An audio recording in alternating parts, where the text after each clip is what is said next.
Is Marvel finally getting a little darker with Thunderbolts asterisk? Because this crew definitely isn't here to play nice? Welcome to Stats In.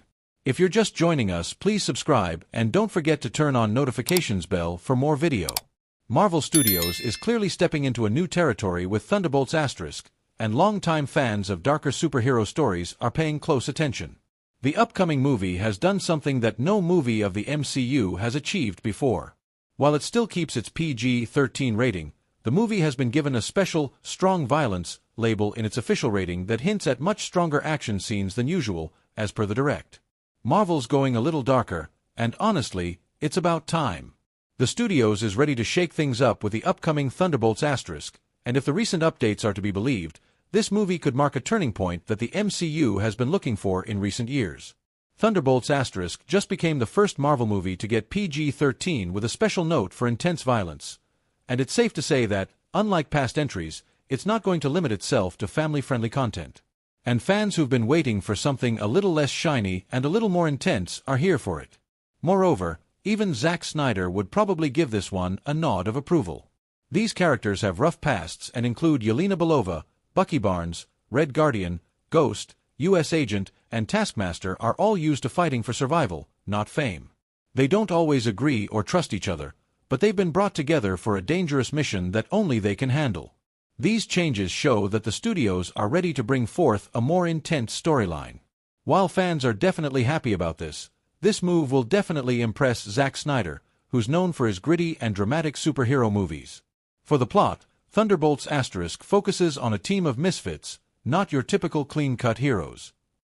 The Avengers are gone, and the Earth is in trouble again, but this time it's not the usual heroes who are coming to the rescue. With Thunderbolts asterisk, Marvel Studios is bringing a group of misfits who are stepping up to do the job no one else can.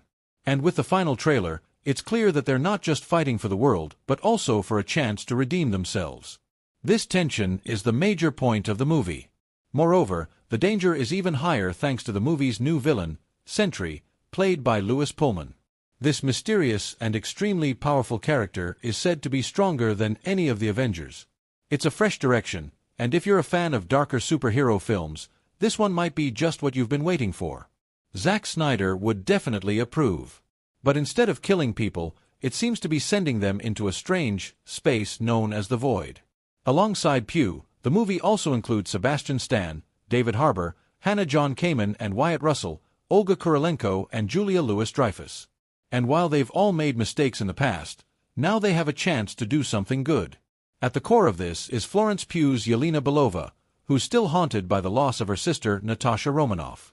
Due to this, she struggles with the mere fact that she doesn't deserve to be called a hero at all.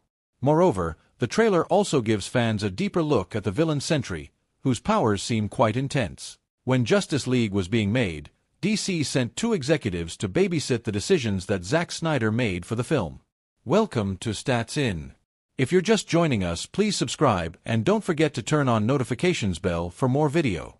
There were many things that hardcore fans of the comics did not like about his films. It would seem that DC Studios caught on quite quickly and took some very serious steps to ensure that his vision aligned with theirs. While some might call the measures they took extreme, Snyder did not seem to mind them in the slightest. Zack Snyder has become somewhat of a legend in the world of DC. While the franchise has been moving to a new phase, leaving him behind, the impact that his films had on the reputation of the franchise is something to be studied. While this is true, many seem to forget the kind of criticism that he received when he was in his prime and not a glorified figure of the past. When Justice League was being made, DC sent 2 executives to babysit the decisions that Zack Snyder made for the film. He turned certain characters that were supposed to be bright, like Superman, and turned them grayscale. He also broke quite a lot of fundamental rules for certain characters, with Batman and his refusal to kill being the perfect example of the same. With this in mind, it would seem that the franchise was not taking any chances in his Justice League film. One of the biggest criticisms that Zack Snyder got during his term with DC Studios was the fact that his films were too dark, be it in the general themes of the franchise or simply the visual aspects. The criticism became so widely known that instead of just his films getting such a reputation, the entire DCU was perceived the same way. Although he did not like his position in the slightest, he made sure to be rational about the requests he was making of Snyder. During an interview with Vanity Fair, It was revealed that the franchise had given DC Entertainment creative chief Jeff Johns and Warner Brothers co-production head John Berg the responsibility of overseeing the director's filmmaking process. It would seem that at least one of them was required to be on set at all times to ensure that everything was in check, as revealed by Berg. It was really tricky and not a position that I loved, to be honest. I tried to be forthright about what I thought creatively. My job was to try to mediate between a creator whose vision is instinctually dark and a studio that perceived, rightly or wrong, that the fans wanted something lighter. I was respectful of the director and didn't pursue things that were coming at me from the corporate side that I thought weren't in line with what would make the best movie. He started by calling Jeff Johns and John Berg's jobs babysitting rather than overseeing, perfectly encapsulating the purpose he believed the studio to have with their presence on set. However, he then added that he did not mind their insight, simply because they did not approach him in a hostile manner. It is safe to assume that if any other director was put in such a position, they would have walked off the project the moment they found out. Having people oversee someone's creative process for the sake of bureaucracy is certainly an insult in the eyes of many. However, it would seem that Zack Snyder wasn't one of them. When asked about the same, the director claimed he knew what they were on set for. He added, "You could say babysit." Rather than taking over the project and demanding that everything be done according to the studio, they only intervened when they felt it to be necessary. While they did interject here and there, their wants weren't something too extreme in the eyes of Cinder, which made their presence acceptable to him. Justice League is available for streaming on Max. It didn't bother me too much because they weren't that threatening.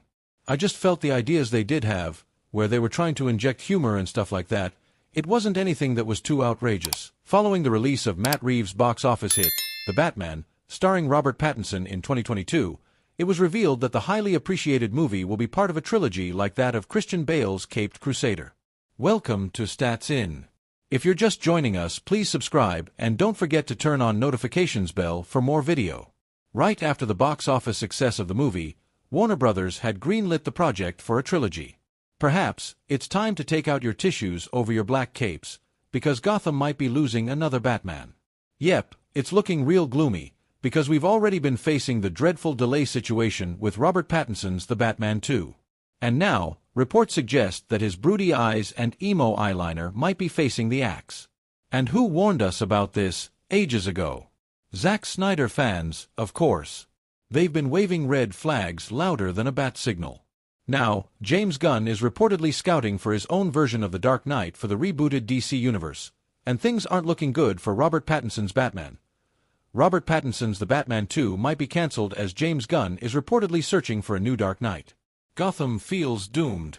And now, as fans' hopes of seeing Robert Pattinson don the black suit began slipping into the Gotham shadows, the rumors became more real than ever. Canadian film critic John Campea took to his podcast to share fresh reports of how the Batman sequel might not even see the light of day since it has been secretly cancelled. I think it's more likely that the Batman